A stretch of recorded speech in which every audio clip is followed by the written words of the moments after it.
Olha só, a live de hoje veio para esclarecer a sua vida. Por quê? Porque essa semana foi uma semana que eu recebi aqui no meu Instagram, no meu inbox, no meu direct, muita gente confusa. E eu preciso esclarecer toda essa confusão para que vocês entendam o que precisa ser entendido. Coloca aqui pra mim, escreve aqui embaixo desse vídeo, coloca aqui nos comentários. Você tem síndrome do ovário policístico ou você tem ovário policístico? Conta aqui pra mim, o seu problema é ovário policístico, OP, ou síndrome do ovário policístico, SOP, ou como a gente chama carinhosamente no dia, SOP. Coloca aqui e eu quero saber, hein? Não deixa de pôr aqui. E por que a gente vai falar sobre isso, gente? Eu falei recentemente, Ana Vitória, aí ó, nem avisei, isso que é equipe eficiente, hein? Ana, ó, bora responder as pessoas aí nos comentários e tirar a dúvida que vocês colocarem aqui pra mim nos comentários. Eu falei sobre isso, gente, recentemente. Fiz uma live até sobre esse assunto, mas eu vi que tem muita gente nova chegando aqui no meu perfil, tem muita gente começando a me acompanhar, a me seguir agora, e que tem muito essa confusão e que tá perdida, assim como a Ingrid tá, né? Carol, eu tenho micropolicístico. Carol, eu tenho ovário micropolicístico. Carol, eu tenho cisto no ovário. Carol, eu tenho síndrome do ovário policístico. Qual que é a diferença disso tudo? E vocês vão sair dessa live hoje sabendo. Primeira coisa, gente, ovário policístico e ovário micropolicístico é a mesma coisa, tá? São sinônimos. A gente usa cisto ou microcisto ou micropolicístico dependendo do tipo de laboratório que você faz o exame, dependendo talvez do número e do volume, né, de cada cisto, do tamanho do cisto, mas micropolicístico, microcisto, ovário micropolicístico ou de padrão micropolicístico é a mesma coisa, tá? Síndrome do ovário micropolicístico e síndrome do ovário policístico também são a mesma coisa, são nomenclaturas diferentes, né, termos técnicos diferentes, mas que falam sobre a mesma questão e que significam a mesma coisa. A diferença está entre você ter o seu ovário policístico, micropolicístico, de padrão micropolicístico ou com microcistos, versus você ter a síndrome do ovário policístico, a síndrome do ovário micropolicístico, a síndrome do ovário micropolicistos e por aí vai, né? Um monte de nome que já existe, mais o que as pessoas inventam. Uma coisa é você ter o ovário com cisto, outra coisa é você ter a síndrome do ovário policístico. E vocês precisam entender hoje aqui a diferença entre os dois. Quando a gente tem o ovário policístico, micropolicístico, cisto no ovário, a gente não tem nenhuma outra interferência na nossa saúde por conta disso.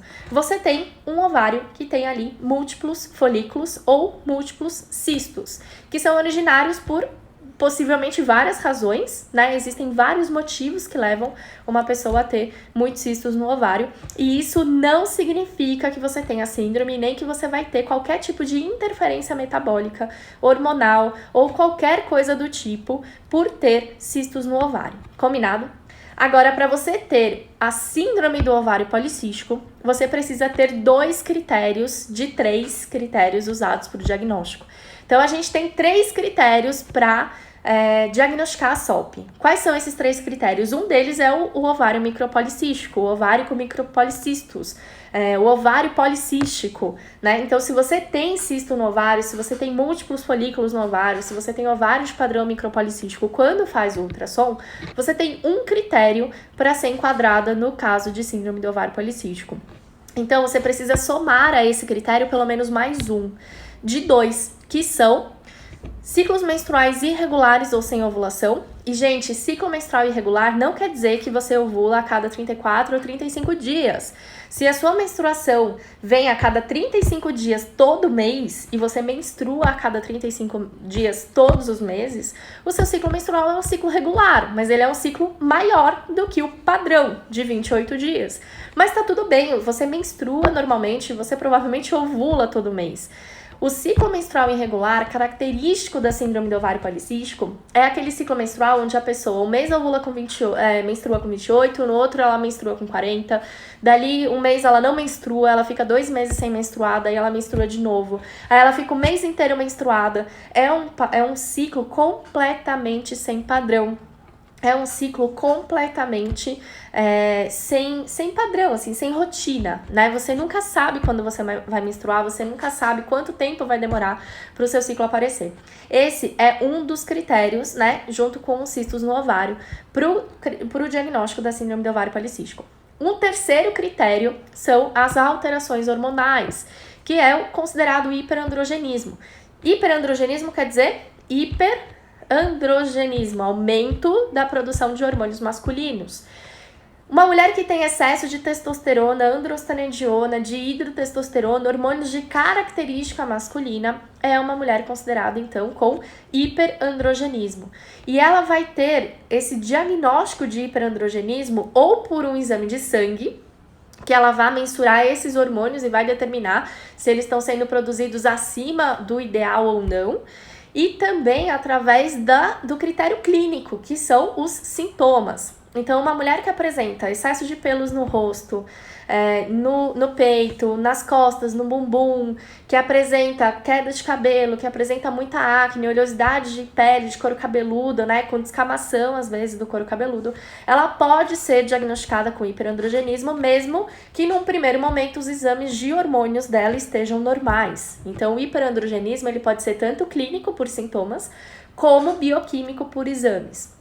Então, gravaram, né? São 3 critérios para SOP. O primeiro é o cisto no ovário, o segundo é o ciclo menstrual irregular, mas é irregular de verdade. E o terceiro é o hiperandrogenismo, que podem ser os seus sintomas ou o seu exame alterado. E para você ser portadora da SOP, você tem que ser portadora desses pelo menos 2 critérios, desses 3 que eu falei. Isso leva a gente a entender uma coisa importante. A mulher com SOP, ela pode ter síndrome do ovário policístico e não ter cistos no ovário.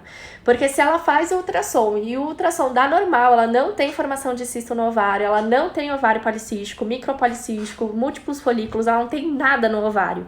Mas ela tem hiperandrogenismo, porque ela tem sintomas, ou aumento de hormônios no exame de sangue, e ela tem ciclo menstrual irregular, ela pode sim ser considerada portadora da síndrome do ovário policístico. Então, para você ter a SOP, você não precisa ter o ovário policístico.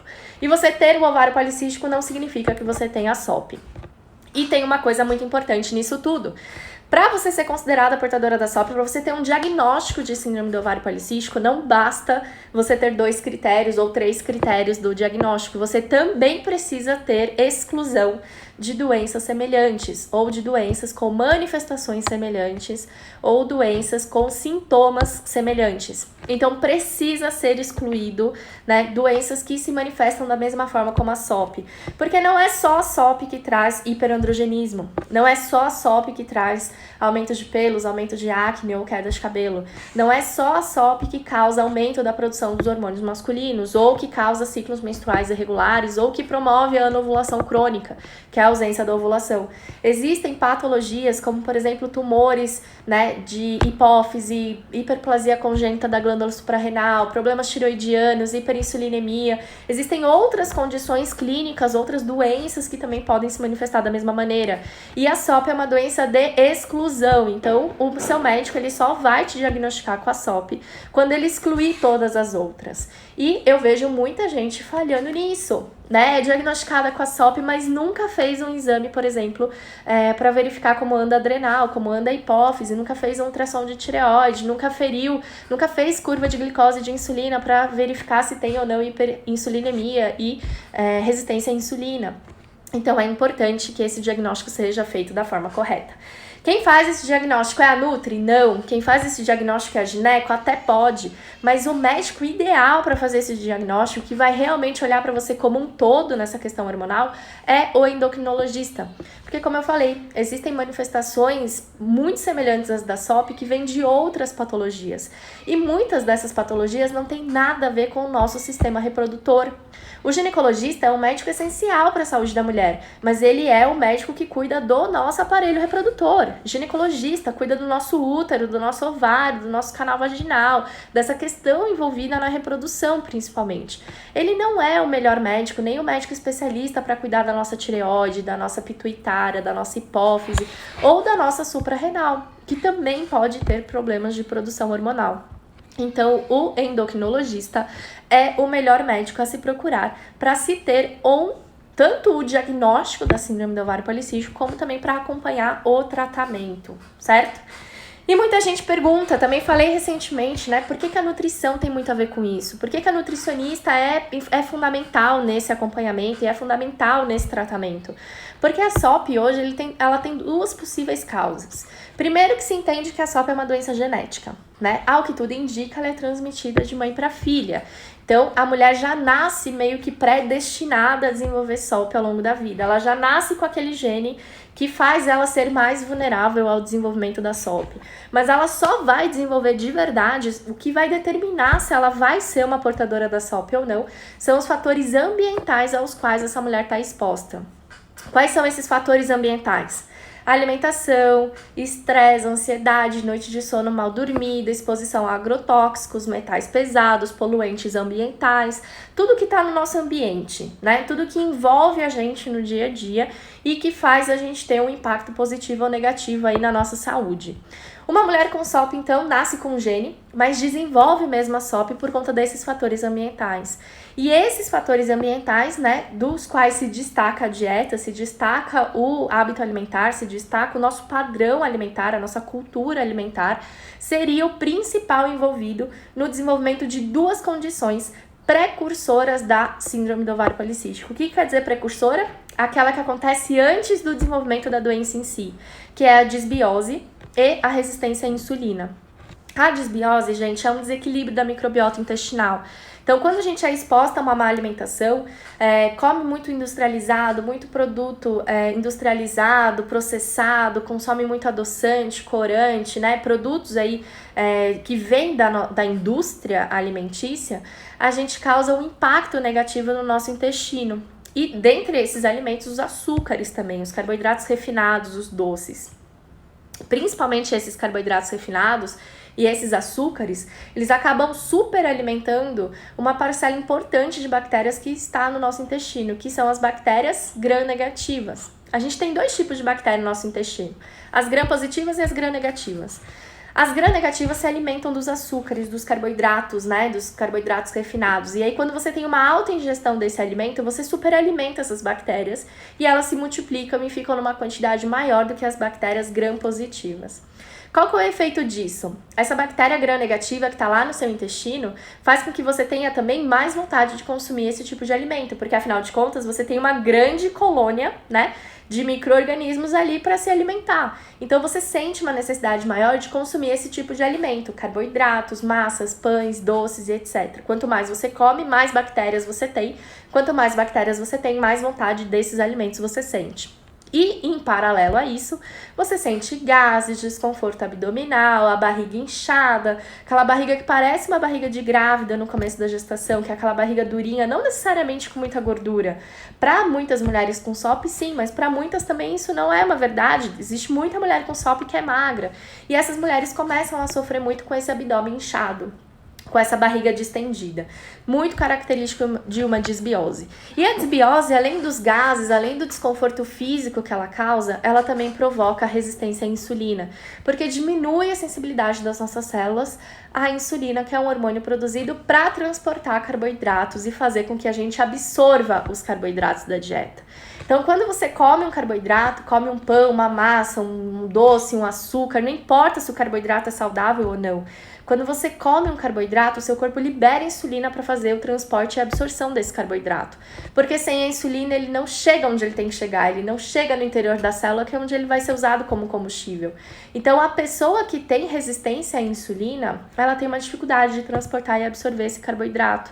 Ela consome o carboidrato porque o intestino dela pede isso, a disbiose gera essa vontade. Ela consome esse carboidrato não é absorvido, ele não é transformado em energia, e isso deixa ela cansada, com fadiga, sem vontade de fazer nada, parece uma preguiça sem fim. É como se ela não dominasse as energias dela e ela precisasse de um intervalo de descanso muito maior que uma pessoa normal ou que uma pessoa saudável. E ao mesmo tempo que ela se sente cansada, com fadiga e disposição, ela tem cada vez mais vontade de consumir esse tipo de alimento, que é o alimento energético, que é o alimento que teoricamente levaria energia para ela. E esse aumento desse consumo de alimentos ricos em carboidratos vai piorar a desbiose e vai também piorar a resistência à insulina, porque vai fazer com que ela tenha mais fome e menos energia. E esse alimento que ela consumiu e que não foi absorvido, que não gerou energia, vai resultar para ela com o quê? Com acúmulo de gordura, principalmente na região do abdômen. E aí a mulher começa a ganhar gordura na região abdominal, né? Ela é aquela pessoa que teoricamente tem braços e pernas mais finos e concentra o acúmulo de gordura na região central do corpo, independente se tem sobrepeso, obesidade ou não, porque a mulher magra também tem esse maior acúmulo de gordura na região da cintura, né? Já atendi pacientes que são completamente magras, com peso completamente dentro do saudável, mas que tem circunferência de cintura e abdômen muito maior do que seria o ideal e do que seria o normal para o padrão estético dessa pessoa. E esse acúmulo de gordura na região abdominal piora a resistência à insulina. Quando a gente tem resistência à insulina, a gente tem aumento da produção de andrógenos. Lembra do hiperandrogenismo que eu acabei de explicar, né? Aumento dos hormônios masculinos, aumento da quantidade de hormônios masculinos. Quando a gente tem resistência à insulina, a gente produz mais hormônios masculinos. E aí a gente tem uma piora do hiperandrogenismo, a gente tem uma piora dos sintomas, a gente piora a queda de cabelo, a gente piora da acne, a gente piora do excesso de pelos, a gente piora da questão, né, propriamente dita da síndrome do ovário policístico, que é muito marcada por esse hiperandrogenismo e por esses sintomas estéticos. Então a dieta, gente, ela tem tudo a ver não só com o desenvolvimento da SOP, né? Eu posso dizer que ter uma dieta adequada, por exemplo, uma criança, uma filha, né? A filha menina de uma mulher com SOP, se cuidada desde o início, se com uma dieta saudável desde a infância, a gente pode evitar que ela desenvolva a síndrome do ovário policístico. Ela tem a suscetibilidade, ela tem o gene, ela tá mais vulnerável a desenvolver, mas se ela não é exposta aos fatores ambientais que colaboram para esse desenvolvimento, a gente pode inclusive evitar que ela sofra com a SOP quando adolescente ou quando adulta. A dieta tem total papel nisso. Da mulher grávida, existem vários estudos com mulheres grávidas portadoras de síndrome do ovário policístico que mostram que a dieta evita o desenvolvimento da SOP na filha dessa mulher. Então é algo que começa desde a gestação, passa pela infância, passa pela adolescência, vai até a fase adulta. A dieta pode evitar o surgimento e o aparecimento da SOP. E a dieta pode principalmente tratar a mulher com síndrome do ovário policístico da forma correta, da forma realmente adequada. Porque até pouco tempo atrás, e para muitos profissionais antiquados, até hoje em dia, o anticoncepcional é visto como o principal tratamento. Existem centenas, milhares de ginecologistas e endocrinologistas completamente desatualizados em relação à SOP, que ainda afirmam que o anticoncepcional é tratamento para síndrome do ovário policístico, quando na verdade não é. O tratamento, gente, uma coisa que trata, resolve a causa do problema. Quando a gente fala em tratamento, a gente está preocupado em resolver a base do problema e não só ficar mascarando os sintomas. Esse foi assunto do nosso canal lá no Telegram hoje, né? Coloquei um meme da Manu lá falando, né? Tomei anticoncepcional a vida toda, quando eu parei a SOP ressurgiu. Porque é isso que acontece. A mulher usa anticoncepcional por 10, 12, 15, 20 anos. E aí quando ela resolve parar, ou porque ela tá cansada de usar hormônio, ou porque ela se deu conta do problema que isso pode ser para ela no futuro, ou até quando ela resolveu engravidar, ela se dá conta de que ela nunca tratou, que a síndrome do ovário policístico sempre esteve lá. E que o que ela fez durante o uso dos anos de uso de anticoncepcional foi só tapar o sol com a peneira. Foi só procurar um resultado imediato para o tratamento de queda de cabelo, de acne e para algumas mulheres excesso de pelos. Porque tem mulher que tem excesso de pelos mesmo usando anticoncepcional. E é muito importante a gente ter essa consciência de que o anticoncepcional, visto, né, comparado à dieta, ele tem um efeito muito menor nesse tratamento. Ele trata o sintoma, ele deixa a pele linda, ele resolve para muitas a queda de cabelo, ele ameniza o crescimento dos pelos, mas ele não melhora a desbiose, ele não controla a resistência à insulina e ele não evita, gente, o aparecimento de doenças que são consequências de uma SOP não tratada.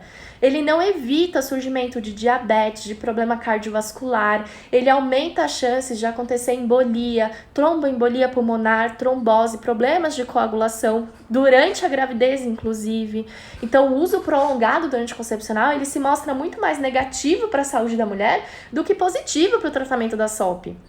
E por que procurar no remédio algo que a gente tem no nosso dia a dia, através do que a gente come, através do estilo de vida que a gente tem, através da prática de atividades físicas, através das escolhas que a gente faz no dia a dia. Gente, tratar a SOP tá nas nossas mãos e depende das escolhas que a gente faz a cada dia, das escolhas que a gente faz a cada refeição, das escolhas que a gente faz quando a gente acorda e quando a gente vai dormir todo dia. É isso que vai determinar se a SOP para você vai ser um problema ou não. Se a SOP para você vai dificultar uma gravidez a acontecer ou não. Se a SOP vai resultar em aborto ou não. Muita gente está preocupada, né? Me perguntando se uma gravidez com síndrome do ovário policístico é uma gravidez de risco ou não. Depende das suas escolhas, depende da forma como você trata a SOP antes de você engravidar. Depende do quanto, né, de quanto tempo você vai demorar para entender que o tratamento da SOP está no seu dia a dia. Gente, os 4 pilares do tratamento da SOP, para você que é nova, começou a me seguir ou me acompanhar há pouco tempo e ainda não viu eu falar sobre isso. Existem 4 pilares para o tratamento da SOP. O que é um pilar? É algo que sustenta, né? O que sustenta o nosso tratamento da síndrome do ovário policístico? Dieta, atividade física, controle e manejo do estresse e da ansiedade e melhora do sono. Se a gente controlar e melhorar essas 4 coisas no nosso dia, a gente tem um tratamento de ouro para SOP, com praticamente 0 contraindicação e sem efeito colateral negativo. Coisa que você vai ter usando anticoncepcional, coisa que você vai ter usando metformina, coisa que você vai ter usando qualquer tipo de remédio. Muita gente ficou admirada com a minha resposta sobre a espirulactona no final de semana. Me perguntaram no Stories, na caixinha dos Stories, se a espirulactona fazia mal para o tratamento da SOP. E aí eu falei, e a minha resposta foi: você usaria um antihipertensivo que pode causar uma mutação genética caso você engravide de um menino e que pode gerar problemas para a sua saúde, para melhorar a sua pele ou o seu cabelo? E as pessoas não entenderam a resposta, porque as pessoas não entendem que a espirulactona não é um remédio para SOP, é um remédio para pressão alta. E muitos dos remédios que são usados para o tratamento da SOP não são remédios que foram pensados na mulher com síndrome do ovário policístico, não são remédios que foram criados para o tratamento da SOP. Foram remédios criados para outros problemas de saúde que apresentam efeitos colaterais e apresentam contraindicações, mas que acabam beneficiando, entre aspas, a mulher com SOP através dos seus efeitos colaterais. O caso da espirulactona, gente, é esse. A espirulactona, ou Dactone, ele é um antihipertensivo que foi criado para a mulher que tem pressão alta, para o homem que tem pressão alta, e que o efeito colateral desse remédio é diminuir o receptor de testosterona do couro cabeludo, fazendo com que haja uma menor queda de cabelo, fazendo com que aumente a quantidade de transportador sexual, fazendo com que tenha menos testosterona livre, melhorando a pele. Ele é um antihipertensivo, ele é para pressão alta, ele não é para SOP, ele não é para o seu cabelo, ele não é para sua pele. Que sentido faz usar isso a longo prazo? Eu vejo pacientes usando espirulactona há anos para controlar a queda de cabelo e acne. Faz sentido, gente? Se a nossa alimentação pode fazer isso, se as nossas escolhas do dia a dia podem fazer isso. E eu dei o exemplo da espirulactona porque foi algo que aconteceu agora no final de semana. Mas, gente, metformina não foi remédio pensado para SOP. Ele é um remédio para diabetes. Saxenda, Victoza não foram medicamentos pensados para SOP, são medicamentos para tratar a obesidade. E eu vejo pacientes com SOP que são extremamente magras usando esse tipo de remédio. Então é muito importante que haja conscientização, a gente precisa falar sobre a SOP, a gente precisa transmitir informação sobre a síndrome do ovário policístico, porque as pessoas precisam ter acesso a esse tipo de conhecimento. Existem médicos falando para as pessoas não lerem as bulas dos remédios na internet, não procurarem informação nas bulas, porque senão elas perdem a coragem de usar remédio. Peraí, se o remédio dá medo de usar, por que a gente precisa usar, né? Se a informação que está ali na bula do remédio pode fazer uma pessoa desistir de usar aquele remédio, significa que aquele custo-benefício talvez não esteja interessante para ela. E por que os médicos têm que orientar que a gente não veja a bula? Gente, olhem a bula dos remédios que vocês tomam. Vocês sabiam que o Diane 35 não é um anticoncepcional? Eu usei Diane 35 por 15 anos para tratar a síndrome do ovário policístico.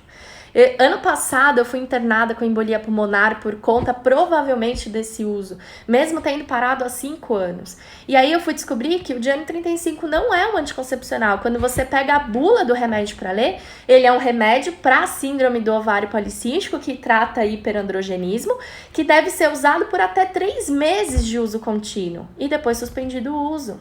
Gente, é a indicação do próprio fabricante do anticoncepcional.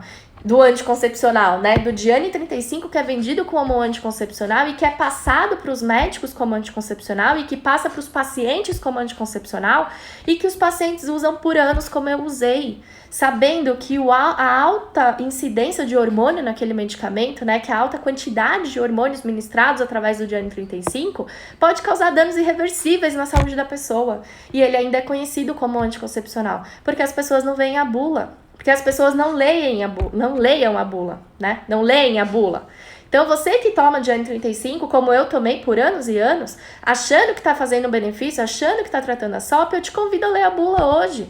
Pega a bula do remédio e olha os possíveis efeitos colaterais, olha as contraindicações, olha as indicações de uso, veja que o próprio fabricante recomenda não usar por mais de 3 meses. Procure se informar, procure entender a SOP, porque, gente, entender a SOP não é só para ginecologista, não é só para endócrino, não é só para nutri ou para profissional da saúde. Mulher com SOP tem que entender de SOP, tem que ter conhecimento sobre a SOP, porque só com esse conhecimento a gente vai poder chegar num verdadeiro tratamento para o problema. Só com esse conhecimento a gente vai se munir de tanta informação ruim que a gente vê na internet hoje em dia, de tanta informação completamente distorcida, de tanta informação completamente errada que coloca em risco diariamente a saúde de milhares de mulheres. Então eu faço aqui o meu apelo para você que está me assistindo, gente. Fale sobre a SOP, divulgue a informação sobre a SOP, sobre os medicamentos usados para a SOP, sobre as orientações erradas que vocês já receberam sobre a SOP, porque isso vai acender um alerta e a gente vai criar um movimento que vai trazer para cada vez mais perto da gente pessoas que precisam de ajuda e que vão ser verdadeiramente ajudadas por esse tratamento de verdade da SOP, que é a alimentação, controle de estresse, sono e atividade física, estilo de vida, certo? Gente, gostaram? Foi uma live rapidinha, mas, gente, eu precisava esclarecer isso pra vocês. Tava gravando agora aulas pro programa de 30 dias contra a SOP e pro programa Vem Cegonha. E eu falei, gente, eu preciso esclarecer isso pro pessoal no Instagram, porque eles precisam ter acesso a essas informações. Tem muita gente que tá muito perdida, que tá completamente, né, sem saber o que fazer, sem saber para onde ir, sem chão, sem teto, e que precisa de ajuda. E eu tenho certeza que as redes sociais hoje são um veículo importantíssimo para a gente divulgar essa informação para quem conhece, para quem precisa, para quem tem acesso. É uma forma, né, sem custo nenhum da gente espalhar informação de qualidade e que com certeza vai mudar a vida de muita gente. Tem alguém aqui na live que tá aqui ao vivo, que já foi, que pode dizer que foi completamente impactada por um conhecimento que eu dei de forma gratuita nas redes sociais? Gente, eu recebo diariamente depoimentos de pessoas que mudaram de vida através do conhecimento gratuito que a gente dá nas lives, nos posts, nos vídeos do YouTube, nos conteúdos gratuitos das nossas redes sociais. Então é importante que vocês também compartilhem, que vocês ajudem a gente a não acabar com isso. E por que eu falo a gente? Porque não é só eu, existem vários profissionais que estão fazendo isso hoje em dia, né? Existem muitos profissionais da saúde que se dedicam realmente a transmitir conhecimento e informação nas redes sociais. E a gente precisa valorizar e disseminar cada vez mais isso. Porque só assim a gente vai conseguir criar um movimento que não vai parar, né? Que não vai ser uma modinha de Orkut. Tem alguém aqui da época do Orkut? Gente, o Orkut acabou. O que seria de nós se o Instagram acabasse, né? O que seria de mim se o Instagram acabasse? Provavelmente o meu conhecimento ia ficar só restrito às pessoas de São Paulo que vão no meu consultório e às pessoas do bairro da Vila Olímpia que recebem o meu panfleto. Porque eu não ia conseguir impactar pessoas do mundo todo como eu faço hoje, né? Então a gente não pode deixar isso acabar. Vou acabar a live, mas trouxe aqui informações importantíssimas. Vocês aprenderam a diferença de ovário policístico e de síndrome do ovário policístico. Vocês aprenderam a como ter um diagnóstico correto da SOP, né? O que é a síndrome do ovário policístico e como a gente tem esse diagnóstico. Vocês aprenderam qual médico procurar para ter esse diagnóstico. Quais são os 4 pilares para o tratamento da SOP. Por que anticoncepcionais e outros remédios não tratam a SOP, só mascaram os problemas. Foi uma live curta, mas muito densa, com muito conteúdo bom, que vocês podem assistir quantas vezes vocês quiserem. Eu vou deixar disponível aqui no meu perfil pro 24 horas. Clica nesse aviãozinho aqui embaixo e manda para as pessoas que você conhece. Me ajuda a disseminar essa informação para todo mundo. E eu também vou colocar essa live no YouTube e no IGTV aqui do Instagram para vocês poderem ver depois. Combinado? Eu aproveito aqui 5 minutinhos finais, gente, para falar que estão abertas as inscrições da próxima turma dos 30 dias contra a SOP. E por que eu tenho que falar isso? Porque teve gente que se inscreveu domingo que está esperando para entrar na próxima turma. Graças a Deus, tem cada vez mais gente procurando esse desafio. Tem cada vez mais gente tendo a vida mudada por esse desafio e indicando para outras pessoas. E brasileiro gosta de deixar para a última hora. Fala a verdade. Você aí não deixa pra última hora? Eu sou brasileira, eu deixo muita coisa pra última hora. E a inscrição do desafio não é diferente. Tem muita gente que deixa pra se inscrever no sábado, no domingo, até na segunda-feira. E aí o que aconteceu? Essa semana as vagas acabaram no sábado. E aí quem se inscreveu domingo tem que esperar essa semana inteira pra começar o desafio só na segunda-feira. Porque a nossa turma tá mais do que lotada com a graça de Deus, né? Muita gente que vai ser ajudada, muita gente que vai ter acesso à informação que precisa ter e que vai ter a vida transformada, tenho certeza, por esses 30 dias. Então, para você que tá esperando vaga no desafio, que quer participar, que tá aguardando para começar na próxima turma, a gente não deixa pra última hora, se inscreve o quanto antes, garante a tua vaga hoje mesmo, porque senão você vai ter que esperar muito tempo para começar. E aí eu sei que isso desmotiva, que isso faz a gente desanimar, que isso faz a gente desistir, e não pode acontecer isso. Combinado? Como que você faz para se inscrever? Tem o link azul no meu perfil, então terminando a live, vai lá, clica no link azul.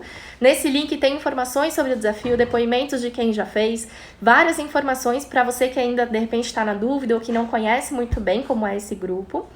Você pode também se inscrever pelos stories, deixei lá, né, stories incríveis com os meus filhos, né, lindíssimos, para chamar a atenção mesmo, e você pode se inscrever arrastando aquela tela para cima, e você também pode me chamar no inbox ou no direct, e eu faço questão de eu mesma te responder ainda hoje, e te explicar tudo que você tiver aí como dúvida, para você conseguir, né, entrar com a segurança e com a certeza de que isso vai fazer bem para você, certo? Beijo, gente. Fiquem com Deus. E na quinta-feira a gente também tem live. Pode ser à tarde, pode ser durante o dia, pode ser à noite. A gente não tá com um horário muito fixo. Mas para você não perder essa live, é importante seguir o meu perfil, ativar as notificações de stories e também de postagens. Porque aí o Instagram te avisa quando eu entrar online e você não perde nadinha de nada do meu conteúdo. Combinado? A Jennifer falou: Carol, como faço para explicar para o endócrino me passar as coisas certas? Jennifer, você se inscreve no desafio, porque lá no desafio, gente, você não vai ter só um desafio por dia. Você vai ter dezenas de aulas, você vai ter e-books, você vai ter apostilas, você vai ter muita coisa para se basear, inclusive artigos científicos, para quando você for num profissional, seja um nutrólogo, seja um outro nutricionista, seja um endocrinologista ou um ginecologista, você vai com a certeza do que você está falando.